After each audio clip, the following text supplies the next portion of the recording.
ETF index mutual funds నేర్చుకుని stock మార్కెట్లో రాణించాలనుకుంటున్నారా? వెంటనే ఈ నెంబర్కి కాల్ చేయండి. నమస్తే, సుమన్ టీవీకి స్వాగతం. ప్రస్తుతం మనతో ఉన్నారండి ప్రముఖ ఆధ్యాత్మికవేత్త బాలచంద్ర శర్మ గురుగారు ఉన్నారు. నమస్తే గురుగారు. నమస్కారం అండి. గురుగారు, ఆగస్టు 9వ తేదీన కామిక ఏకాదశి అంటే అసలు కామిక ఏకాదశి అంటే ఏంటి? ఆ రోజు ప్రత్యేకత ఏంటి? ముఖ్యంగా ఆ రోజు అన్నం తినకూడదు అని అంటూ ఉంటారు. దేనికి కారణం? అన్నం తినకూడదు అని ఎందుకు అంటారు? శ్రీమాత్రే నమః, శ్రీ గురుభ్యో నమః. వాస్తవంగా ఏకాదశి రోజు అసలు భోజనం చేయకూడదు. ఏ ఏకాదశి రోజు కూడా మనకి ఇప్పుడు ఆషాఢ మాసంలో వచ్చేటువంటి తొలి ఏకాదశి దగ్గర నుంచి ప్రారంభించి ఎట్టి పరిస్థితుల్లో ప్రతి ఏకాదశికి భోజనం చేయకుండా ఉండాలి. గత వీడియోలో కూడా మనం చెప్పుకున్నాం ఏకాదశి రోజు ఎలాంటి ఉపవాస దీక్షలు చేయాలని. కాబట్టి ఎవరైనా చూడని వాళ్ళు ఉంటే ఆ వీడియో చూడండి. అయితే ఈ ఏకాదశి రోజున స్వామివారు మురా అనే రాక్షసుని సంహరించారు కాబట్టి అప్పుడు గనక మనం ఈ ఉపవాసం ఉంటే శరీరంలో 11 రకాల రుగ్మతులన్నీ పోతాయని చెప్పి గతంలో చెప్పుకున్నాం. ఈ కామిక ఏకాదశి ఏంటంటే మనకు ఉన్నటువంటి కోరికలు ఏవైనా బలమైన కోరికలు ఉంటే తీరుతాయి ఒకటి. రెండవది ఏమిటి అంటే మనకు కొన్ని రకాలైనటువంటి పాపములు మనం చేస్తాం. ఇప్పుడు కాదు గత జన్మలో చేసి ఉంటాం. దానివల్ల ఏమవుతుందనంటే కష్టపడ్డా ప్రతిఫలం రాదు, తిన్న తిండి ఒంటికి పట్టదు, కంటి నిండా నిద్రపోలేరు. ఏదో ఒక రూపకంగా ఆ దోషం అనేటువంటిది మనకి ఆపాదించబడుతుంది. ఫర్ ఎగ్జాంపుల్ చెప్తాం, మీకు యథార్థంగా జరిగిన సంఘటన. ఒక అతను ఆయుధ పూజ చేయించాలి, ఇప్పుడు పూర్వం ఆయుధ పూజ చేయించాలి అని చెప్పి తుపాకులు పెట్టుకున్నారు గర్భాలయంలో. పాప అర్చకుడు చెప్పాడు, అయ్యా తుపాకులండి అవి, మీరు లోడ్ చేసి పెడతారు, ఇబ్బంది అవుద్ది, వద్దండి అని చెప్తే కూడా వినలా. చేయి పంతులు, నీకేం తెలుసు అని చెప్పి గర్భగుడిలో పెట్టారు. ఒక తుపాకీ కింద పడి అది పేలి అర్చకుడి యొక్క తొడలోకి దూరి అదే గర్భాలయంలో చనిపోయాడు. ఇప్పుడు ఇక్కడ ఏమైంది? బ్రాహ్మణుడు మరణించాడు.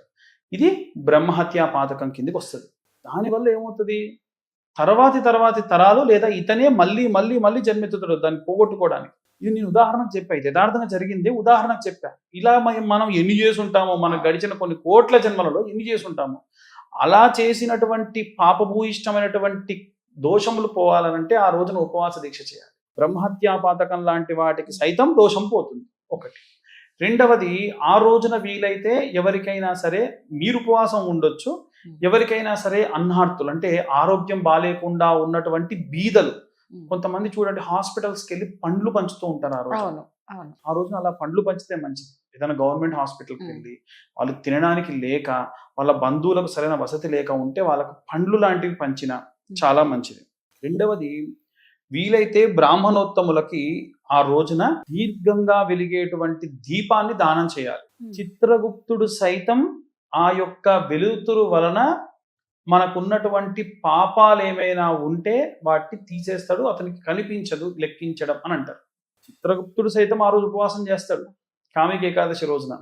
కాబట్టి కామిక ఏకాదశి చాలా విశేషం. మనకు కామిక ఏకాదశి ఆషాఢ మాసం తర్వాతకు వచ్చేటువంటి శ్రావణ మాసంలో వచ్చేటువంటి ఏకాదశి కాబట్టి ఈ ఏకాదశికి నార్త్ ఇండియా సైడ్ అయితే చాలా మంది రైతులు విశేషంగా ఒక పండగలాగా జరుపుకుంటారు.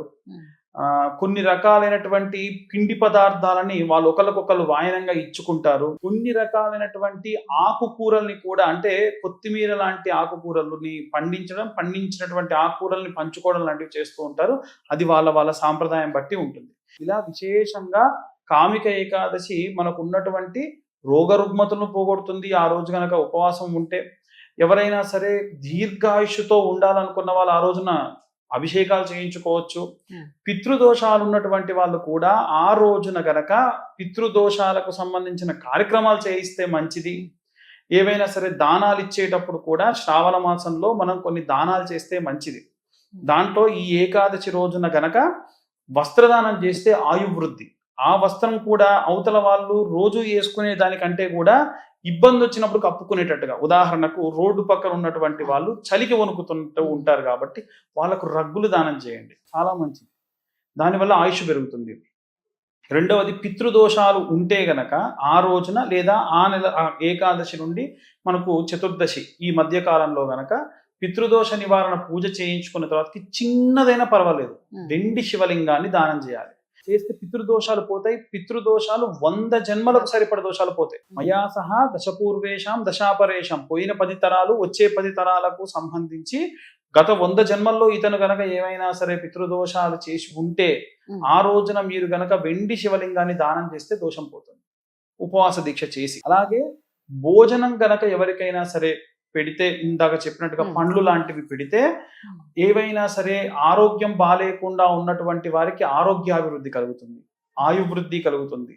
అలాగే బ్రాహ్మణోత్తములకు గనక వస్త్రాలు దానం చేసిన, పూజాది క్రతువులు దానం చేసిన, లేదా దేవాలయంలో ఏవైనా సరే కావాల్సినటువంటి నెయ్యి పదార్థం లాంటివి హోమానికి గనక దానం చేస్తే, మనం ఈ జన్మలో ఏమైనా సరే తెలవక పాపాలు చేసిన, గురుదోష చేసిన, స్త్రీ శాపం వల్ల వచ్చినటువంటి దోషములు చేసినా పోతాయి.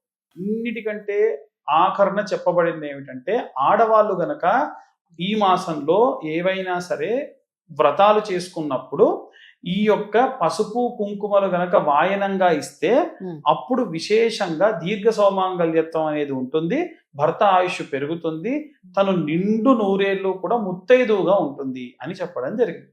కాబట్టి ఇవన్నీ కూడా ఏంటంటే మనకు ఉన్న పురాణాలు, ఇతిహాసాల్లో ఎన్నో విశేషంగా ఎంతో మంది ఆచరించినట్టుగా కూడా మనకు చెబుతూ ఉంటారు. కాబట్టి ఆ విధంగా జరుగుతుంది. ఇవి చేస్తే సరిపోతుంది కామిక ఏకాదశి రోజు. చాలా చక్కగా చెప్పారు గురుగారు. ధన్యవాదాలు. ధన్యవాదాలు.